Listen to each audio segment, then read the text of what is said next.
Sometimes endings don't come with slammed doors or broken vows. Sometimes they arrive in crystal glasses and polite laughter, under chandeliers that hide everything but the truth. That night, the lights in the Lexington Hotel ballroom glittered like 1,000 watchful eyes, and I realized I was standing inside the moment that would change my life. I'd worn the gold dress he'd chosen, the smile he'd rehearsed with me, the silence he expected. But silence, I learned, can snap louder than glass. He didn't mean to humiliate me, he simply forgot I was real. And in that forgetting, I finally remembered myself. That was the night I stopped being someone's plus one. Ethan Carter thrived in rooms like this, full of people who measured worth in champagne pours and the number of zeros at the end of introductions. He'd built a name in investment circles that glittered as bright as his cufflinks. I'd built everything around him, the home, the calm, the endless encouragement disguised as background noise. "Ladies and gentlemen," the host said, raising a glass, to the man who closed the deal that made headlines this quarter, Ethan Carter. Applause swelled. Ethan stood, smiling the smile that had charmed boardrooms and magazine covers alike. Then, in that effortless confidence that once drew me to him, he gestured toward me. "And to my wife, Amelia," he said. "She deserves a medal for surviving my late nights and endless meetings. She calls it marriage, I call it damage control." Laughter rippled across the table, sharp, polite, expensive. It shouldn't have hurt, it was a joke. But the way he looked at me, as if I were a prop that completed his success, made the air thin around me. I smiled, because that's what you do when everyone's watching. But inside, something small and patient broke free. It wasn't anger, not yet. Just clarity. I watched his hand rest on the stem of his glass, confident, careless, certain of applause. And I wondered when I'd started mistaking that kind of certainty for love. Dinner continued, laughter, speeches, flashes of cameras, but I barely heard them. I thought about the years I'd folded my ambitions into neat corners to fit his world, how I'd turned down projects, postponed plans, softened edges. Also, he could shine without glare. And there, between the polished silverware and the false warmth of success, I understood something simple. He didn't see me because I'd taught him not to. When dessert arrived, I excused myself. "Just a minute," I said, smiling. He didn't notice me leave. The hallway outside was empty and quiet, the kind of quiet that feels like truth. I stood by the tall windows, looking out at the city, my city, lit like a promise I'd once forgotten. People moved below in streaks of motion and light, all chasing something that mattered. A waiter passed by. "Everything all right, ma'am?" I nodded. "Yes," I said softly. "Everything's finally all right." Back inside, applause echoed again. Ethan was still holding court, telling stories that made everyone laugh, including the one about our marriage. But this time, I didn't return to the table. I walked toward the elevators, my heels clicking against marble like punctuation marks at the end of a long, unread sentence. Each step felt lighter than the last, not triumphant, just true. When the doors closed behind me, I didn't cry. I didn't even look back. The city waited. And somewhere between the 50th floor and the ground, I whispered to my reflection, "This isn't leaving. It's beginning." The elevator bell chimed. The doors opened. And the night air hit like freedom. Morning sunlight spilled through the tall windows of my apartment, our apartment, but for the first time it didn't feel like ours. The air still smelled faintly of his cologne, sharp and practiced, like everything about him. On the counter sat my phone, buzzing with messages. "Where did you go?" "We need to talk." "Don't be dramatic, Amelia." I turned it face down. Silence felt cleaner. For years I'd thought of leaving as impossible. How could you step out of a life you'd built from scratch? But sometimes all it takes is one truth too loud to ignore. I brewed coffee in a chipped mug, the one thing in the house that felt like mine. Each sip steadied me. By mid-morning, the city was awake. Taxis blared, heels clicked on sidewalks below. I pulled on jeans, tied my hair back, and walked out without looking at the framed photos lining the hall. Every picture told the same story, him in the foreground, me in soft focus. Outside, the air was brisk and alive. I wandered without plan until I found myself in front of a co-working space I'd passed 100 times before but never entered. The sign read, "Start something." So I did. Inside, sunlight pooled across shared desks and coffee cups. People tapped keyboards, sketching futures out of nothing. A woman at the reception desk smiled. "Looking for a membership?" "Just looking," I said, then added, "for a beginning." She laughed softly. "That's what most of us are doing." I took a seat by the window, opened my laptop, and stared at the blank screen. Years ago, before the parties and the dinners, I'd studied design. I'd wanted to build something beautiful and functional, spaces that made people feel seen. Ethan had called it a cute hobby. I opened a new file and typed 2 words, Carter Studio. It looked small on the screen, but it felt enormous inside me. That afternoon, I met with a realtor about a small office space. The rent made my stomach tighten, but fear felt better than regret. When I told her I'd start next week, she said, "You sound like a woman who already decided." "I did," I said. "I just forgot for a while." Back home that evening, the apartment was quiet except for the city's hum outside the glass. A message from Ethan blinked again. "You can't just walk away from everything." I typed back once, slowly, "Watch me." Then I deleted it. Some things didn't need to be said. Instead, I opened my sketchbook, the one I hadn't touched in years, and drew until my hands ached. Lines became shapes, shapes became possibilities. By midnight, I looked at the pages and saw the start of something that belonged only to me. I closed the book, whispering, "No more waiting." The next morning I'd call suppliers, designers, anyone who still remembered my name. But for now, I sat by the window, watching the city lights flicker like tiny promises. Somewhere out there, Ethan was probably telling his version of the story. But this time, I wasn't part of the punchline. This time, I was writing my own. The first week on my own felt like standing in the middle of a city I'd lived in forever but never really seen. Everything was louder, the streets, the silence, even my thoughts. Carter Studio existed only on paper and in the quiet pulse of my determination. I rented a small office, 1 window, 2 chairs, and a desk that wobbled when I leaned on it. Still, it felt like freedom. The first day, I unpacked nothing but my laptop, a notebook, and a framed photo of the skyline. The same skyline I'd stared at through ballroom glass, wishing for another kind of life. Now it stared back, waiting for me to earn it. I reached out to old classmates, mentors, anyone who might still remember the woman I used to be before I became Mrs. Carter. Some responded with warmth. Others didn't respond at all. I couldn't blame them. I'd disappeared into someone else's shadow for years. One afternoon, my old design professor called.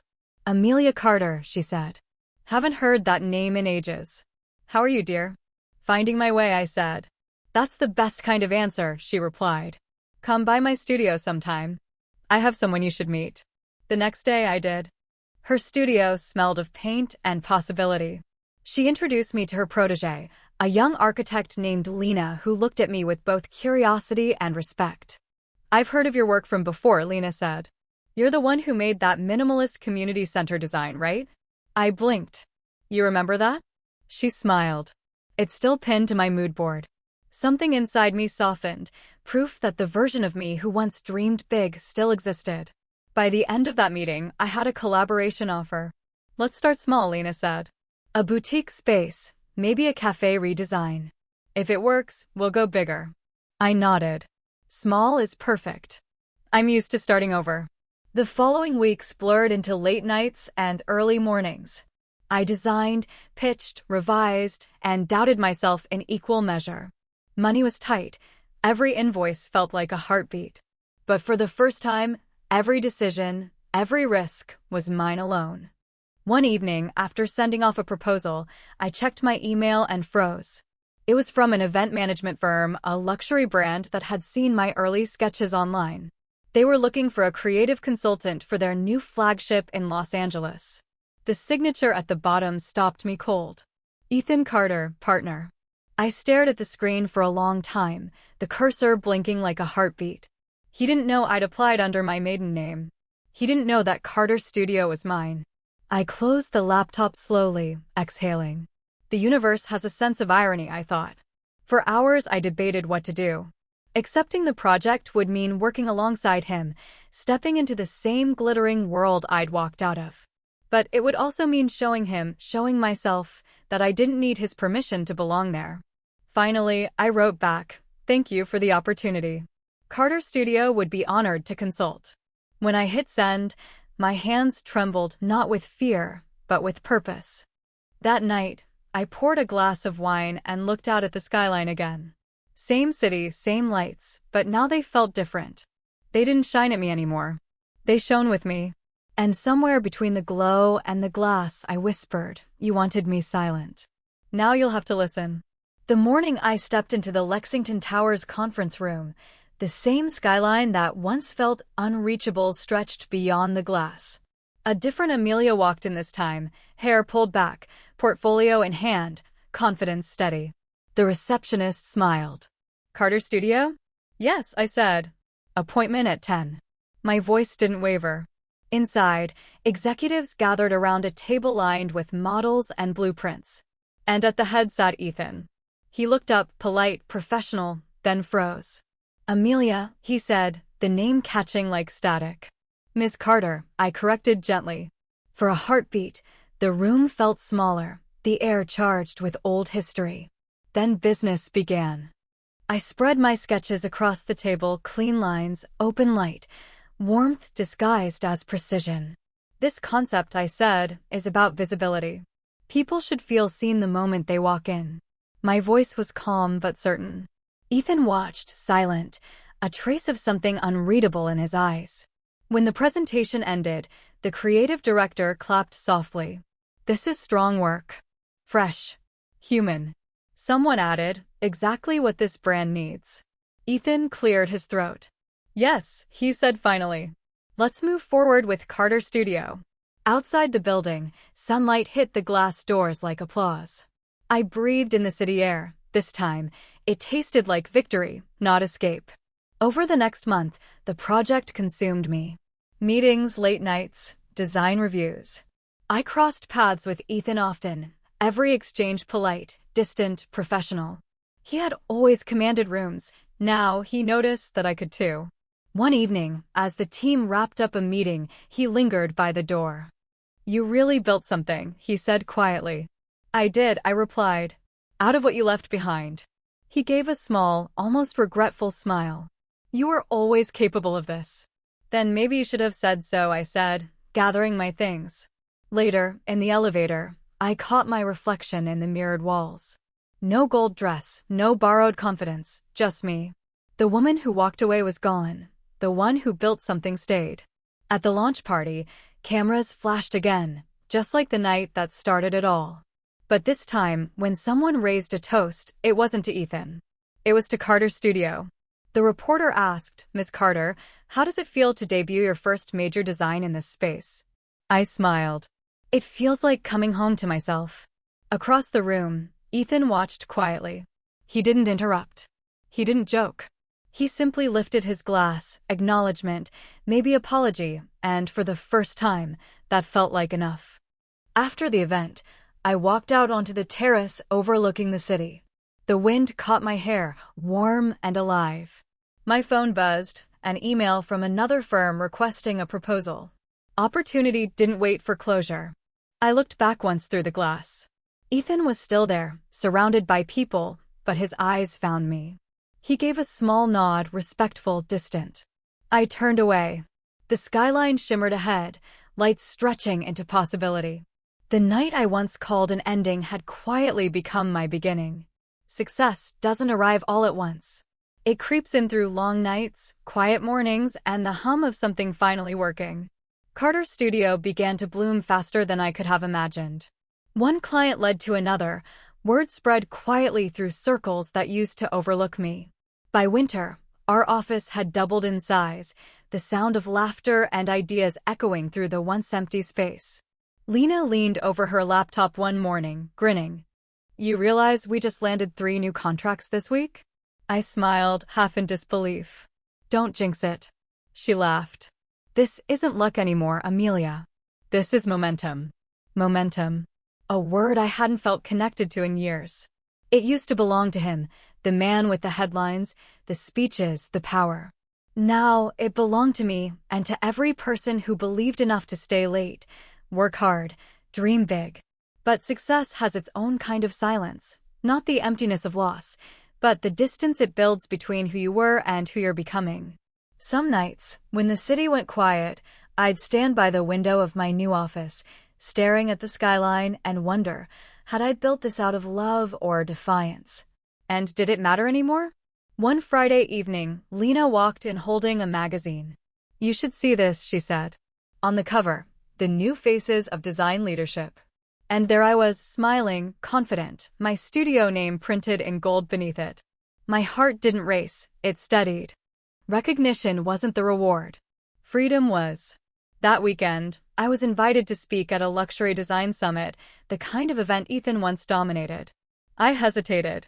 Part of me still flinched at the thought of returning to that world, but another part whispered, "You earned this." On stage, under soft lights, I looked out at the crowd, the same kind of people who once measured worth in proximity to someone else's success. And I told them the truth. "I used to think love meant support," I said. "That standing behind someone was loyalty. But sometimes loyalty becomes silence, and silence can erase you if you let it. So I learned to build instead. Not to compete. Not to prove. Just to exist, fully, freely, loudly." When the applause came, it wasn't thunderous. It was warm, human. It felt like being seen, not showcased. Afterward, a woman approached me, mid-40s, elegant, with tired eyes. She said quietly, "You just told my story." I smiled. "Then tell it out loud next time." That night, as I left the venue, I saw Ethan in the lobby. He'd been in the audience. I'd felt it before I saw him. He walked over slowly. "You were incredible up there," he said. "Thank you," I replied. He hesitated. "I never realized, I know," I said gently. "But I did." He nodded, looking down. "You built something amazing." "I built peace," I said. "The rest came with it." He smiled faintly, then stepped back. "You deserve it all, Amelia." "I already have it," I said, and meant it. Outside, the night air was cool against my skin. The city lights didn't feel like a reminder anymore. They felt like reflection, like pieces of me shining back. As I walked toward my car, Lena texted, "Tomorrow's the grand opening. Don't be late, your name's on the door now." I smiled, looking up at the skyline. "My name," I whispered. "My story." And for the first time, success didn't feel like winning over someone. It felt like finally coming home to myself. Every empire faces a storm. Mine came on a Tuesday. It started with a phone call, short, clipped, the kind that changes the rhythm of your day. A supplier had backed out of a major contract 2 weeks before our biggest launch. Without them, Carter's studio would miss deadlines, lose clients, and maybe its reputation. Lena burst into my office, panic written across her face. "They're pulling everything." They said production delays, but I think they got a bigger offer. My stomach sank. "How much are we losing?" She swallowed. "Too much." The team looked to me not for blame, but for direction. And in that moment, I realized what leadership really was, not control, not dominance, but the ability to keep calm when everyone else starts sinking. "All right," I said, voice steady. "We adapt. We redesign, we find new partners, we work through the night if we have to. We don't stop." For 3 days straight, we didn't. We called every supplier we could find, cut costs, rerouted shipments. I slept on the office couch, coffee and adrenaline keeping me upright. On the 4th night, Lena found me staring at blueprints by the window. "You don't have to do this alone," she said softly. I smiled faintly. "I know. But I used to. That's how I survived him." She sat beside me. "You're not surviving anymore, Amelia. You're leading." That hit deep. The next morning, the team presented a backup plan, raw, imperfect, but bold. We'd pull materials locally, redesign with sustainability in mind, and pitch the shift as innovation, not compromise. It was a risk. But risk had built this company. When the launch day came, the new design stood taller and more alive than we imagined: natural wood, open space, light spilling through glass like truth. Clients were stunned. Press coverage exploded. They called it Carter's reinvention. But I knew it wasn't reinvention. It was resilience finally finding its shape. That night, after the chaos settled, Lena hugged me tight. "You did it." "No," I said, looking around at the team. "We did it." Later, alone in my office, I looked out at the city again, that endless skyline that had once felt so far away. My reflection stared back, calm and certain. This wasn't the woman who'd once smiled through humiliation. This was the woman who had built her own light. My phone buzzed, a message from Ethan. Just one line. "I saw the launch. I'm proud of you." For a long time, I didn't reply. Then I typed, "Thank you. I hope you find your own peace too." And I meant it. Because forgiveness, I'd learned, wasn't about letting someone back in. It was about finally letting them go. I turned off the lights, gathered my things, and stepped out into the quiet hallway. The building glowed behind me, the name Carter Studio shining across the glass.